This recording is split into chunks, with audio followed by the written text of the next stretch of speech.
विषय प्रकाश, सत्य और अमृत। यह विषय सकारात्मकता से ऊपर, उस पॉजिटिविटी से आगे की यात्रा। साथियों, प्रकाश का संबंध दो तलों से जुड़ा है। एक भौतिक प्रकाश है, एक आध्यात्मिक प्रकाश है, या इसे ऐसे भी कह लें, एक विज्ञान से जुड़ा प्रकाश है, एक अध्यात्म से जुड़ा प्रकाश है। इसलिए जो भौतिक प्रकाश है उससे जीवन जुड़ा है। जो बाह्य प्रकाश है, जो सूर्य से जो हमें ऊर्जा मिलती है, उसी से जीवन का निर्वहन यानी कि हमारा जो शरीर है उसी ऊर्जा से बहुत अच्छे से जुड़ा है। इसलिए बाह्य जो जगत है वह प्रकाश कणिकाओं का इकट्ठा हो गया रूप है, लेकिन एक प्रकाश का संबंध है आत्मिक प्रकाश से, परमात्मा के आलोक से, जिससे बाह्य प्रकाश है, जिससे हमारा शरीर है, विद्युतीय कण है। इसलिए उस परम प्रकाश की बात होगी। इस बाह्य प्रकाश से हम परिचित हैं थोड़े बहुत, लेकिन जिसके कारण ये बाह्य एनर्जी, ऊर्जा, प्रकाश है, उससे बहुत कम परिचित हैं, क्योंकि वह एक आत्मिक अनुभूति है, परमात्म अनुभूति है। आपने सुना होगा, अंधकार से प्रकाश की ओर चलें। और अंधकार क्या? अब उस अंधकार के विषय में बहुत सारी चर्चाएं आप सुनते रहते हैं, और उस अंधकार का संबंध नेगेटिविटी से जोड़ दिया, नकारात्मकता से जोड़ दिया, और उस अंधकार का संबंध हमारी मन की बहुत सारी चीज़ों से जुड़ गया, और उसी के आधार पर गलत और सही जीवन में उतरने लगा कि क्या गलत और क्या सही। लेकिन जिसके जीवन में प्रकाश हो जाता है, जिसकी दृष्टि प्रकाशित हो जाती है, तो अंधकार अपने आप से विदा हो जाता है। यह अंधकार है क्या? हम सबको अच्छे से पता है कि हमारी बहुत सारी ऐसी चीज़ें जो हमसे बहुत गहरे से नकार से जुड़ी है, उन्हीं से संबंध अंधकार का है। लेकिन उनसे हम पार होकर प्रकाश की ओर चलें। प्रकाश का संबंध आत्मिक प्रकाश से जुड़ा है, प्रकाश का संबंध परमात्मा के आलोक से जुड़ा है। तो अब उस अनुभूति और उस अनुभव को हमें प्राप्त करना है। बहुत से साथी मित्र नए जुड़े होंगे, या कुछ पुराने साथी मित्र भी हैं, सोचते हैं कि कैसे हम उसे प्राप्त कर सकते हैं। ये तो बड़ा मुश्किल कार्य है। एक चीज़ छोटी सी मैं बार बार कहता हूँ कि सब कुछ हमारे भीतर है, और आत्मा भी हमारे भीतर ही है। तो आपसे नज़दीक जो आपकी उपस्थिति, जो आपका स्वयं का होना, वो आत्मिक रूप आप लेके जन्मते हैं, उस आत्मिक प्रकाश को आप लेके जन्मते हैं। तो आप कहाँ उससे दूर हैं? दूरी कुछ नहीं है। दूरी है तो बस इतनी है कि हम मार्ग भूल गए, हम उस प्रकाश के मार्ग को भूलते जा रहे हैं, और इसलिए मन के तल पर ही हम उस सकारात्मकता से भरने की कोशिश करते हैं अपने आप को, और फिर हम उस नकारात्मक हिस्से में डूबते चले जाते हैं। फिर कुछ हम सकारात्मक होते हैं, फिर हम नकारात्मक होते चले जाते हैं। इसलिए दुख और सुख चलते रहते हैं। लेकिन मैंने कहा कि हमें इससे पार जाना है, तो इससे पार के लिए हमें उस आत्मिक प्रकाश का अनुभव करना होगा, उस परमात्म प्रकाश में लौटना होगा। और फिर मैं इतना भी पूछता हूँ कि परमात्मा कहाँ? तो आप बड़े अच्छे से कहते हैं कि मेरे भीतर। कमाल है, आत्मा भी भीतर है, परमात्मा भी भीतर है, और उन्हीं के आलोक से हमारा शरीर व मन है। तो इसलिए अगर एक बार आप उस प्रकाश में डूब गए, एक बार उस प्रकाश में स्नान हो गया, तो सब धूल कण छट जाते हैं। और थोड़ा गौर करें, जिनके जीवन में भी प्रकाश उतरा है, तो उन सब के भीतर या उन सब के करीब पाएंगे ध्यान को। अगर भगवान बुद्ध को लें तो ध्यान जुड़ा है उनसे, भगवान महावीर को लें तो ध्यान जुड़ा है उनसे, भगवान कृष्ण को लें उनसे भी ध्यान जुड़ा है, गुरु नानक साहब, किसी को भी आप लेंगे तो सबसे ध्यान जुड़ा है।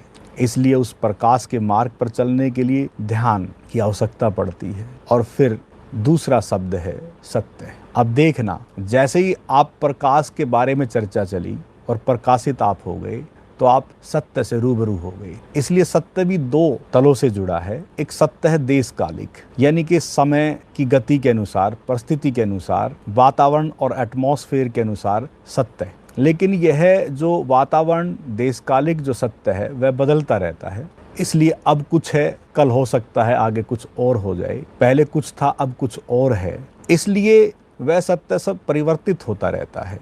लेकिन एक परम सत्य है, जो परम सत्य का संबंध उसी शाश्वतता से जुड़ा है जो कभी नहीं बदलता, जो कभी परिवर्तित नहीं होता। इसलिए उस परम सत्य में डूबना, उस परम सत्य की अनुभूति जैसे ही आपको होगी तो आपके जीवन में प्रकाश उतर जाता है। प्रकाश की अगर अनुभूति होती है, आत्मिक प्रकाश में अगर आप डूबते हैं तो परम सत्य जीवन में उतर जाता है। इसलिए आपने सुना होगा, कहते हैं कि असत्य से सत्य की ओर चलें। फिर मैं कहूँगा कि प्रकाशित जीवन परम सत्य से परिपूर्ण हो जाता है। इसलिए हम उसी परम सत्य तक पहुँचें, उसी परम सत्य में लौटना है। अब अगला एक शब्द है अमृत, और अमृत का संबंध बाह्य स्वाद से जुड़ा है और एक आंतरिक स्वाद है जो अजर अमरता से जुड़ा है, जो आनंद से जुड़ा है। इसलिए साथियों, मित्रों, बहुत महत्वपूर्ण अंतिम जो अमृत जो शब्द है वह अजर अमरता से जुड़ा है। लेकिन उस अजर अमरता का संबंध उससे जुड़ा है जो कभी ना मिटता है, ना कभी खत्म होता है, जो सदा रहता है। उस अमरता का अनुभव, उस अमृत को जानना ही जो हमारे भीतर जो भय है, और सबसे बड़ा भय क्या है? मृत्यु का, तब हमारे अनुभव में उतरता है कि मृत्यु तो होती ही नहीं। इसलिए अमृत का संबंध आप सुनते आए हैं, मृत्यु से अमृत की ओर चलें। लेकिन मैं कहता हूं कि वह अमृत अगर आपको प्राप्त हो जाए तो मृत्यु विदा हो जाती है, मृत्यु बचती ही नहीं, मृत्यु का कोई संबंध ही नहीं, क्योंकि आप परम जीवन को जान लेते हैं। और परम जीवन वह जीवन है जो कभी समाप्त नहीं होता। परमात्मा में जीवन का संबंध ही परम जीवन से जुड़ा है। इसलिए हमारे जीवन जो बाहर की परिधि पर है वह सब समाप्त होते आए हैं। बाहर की परिधि पर जो प्रकाश है, भले ही भौतिकी प्रकाश है, सूर्य का प्रकाश है, एक दिन वो भी खत्म होगा। लेकिन एक अमृत है आपका, जिससे आपका बहुत गहरे से संबंध है, वह कभी ना खत्म होता है, ना कभी मिटता है। इसलिए भले ही अमृत को जान लें तो प्रकाश में डूब गए, प्रकाश को जान लें तो अमृत में डूब गए, परम सत्य को जान लें तो प्रकाश में डूब गए, और परम सत्य को जान लें तो अमृत में डूब गए। ये तीनों शब्द अनुभूति से जुड़े हुए हैं। इसलिए आप लोगों की यात्रा तीनों शब्दों के माध्यम से, जो आप अब बातचीत के द्वारा जो मैं इशारे कर रहा हूँ, प्रकाश से संबंधित भी विधियाँ कराई जाती हैं, और फिर उस परम सत्य से संबंधित भी विधियाँ कराई जाती हैं, और उस अमृत से जुड़ी हुई भी विधियाँ कराई जाती हैं। बात एक है, लेकिन कौन कब किससे उपलब्ध हो जाए। इसलिए मार्ग तीन लगते हैं, लेकिन तीनों का संबंध एक से ही जुड़ा है। इसलिए किसी भी यात्रा से आप चलते हैं तो पहुँचते वहीं हैं। इसलिए प्रकाश से संबंधित भी विधियाँ कराई जाती हैं। आप सब करते हैं जब प्रकाश में जीवन जो हमारा तल है उसमें जब आप पहुँचते हैं।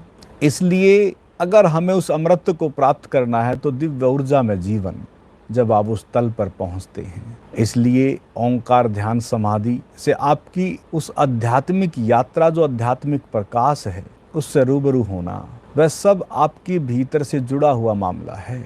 इसलिए मुझ में से बाहर कुछ भी नहीं है।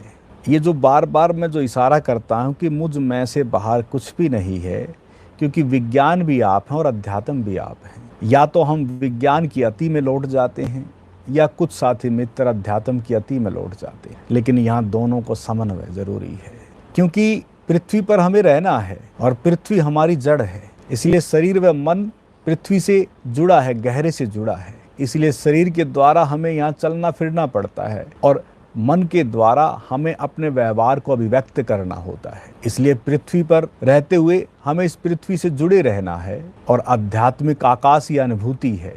प्रकाश की गति अगर हम देखें, जो भौतिकी प्रकाश की गति है वो 1,96,000 प्रति सेकंड किलोमीटर की गति के अनुसार है।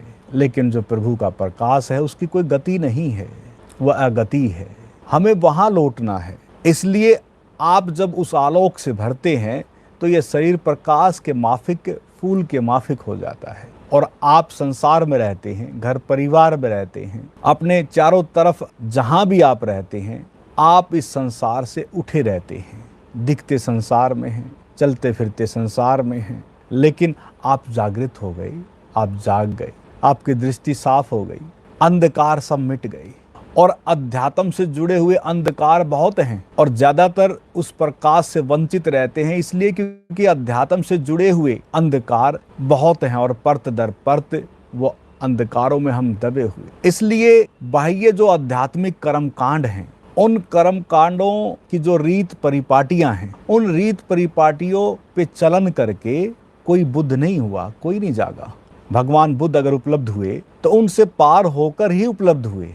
भगवान महावीर अगर उपलब्ध हुए तो उनसे पार जाकर ही उपलब्ध हुए।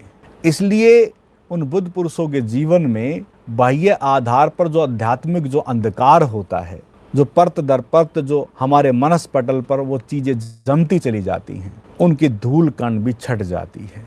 इसलिए साथियों मित्रों, अगर आपको सही में उस आध्यात्मिक मार्ग पर चलना है तो स्वयं में ही हमें लौटना होगा और उस बाह्य चीजों से धीरे धीरे हमें छूटना होगा। और आपकी एक बार वह प्रकाशित व परम सत्य व अमृत से संबंधित कोई भी घटना अगर घट गई तो यह जीवन सत्यम शिवम सुंदरम में बदल जाएगा।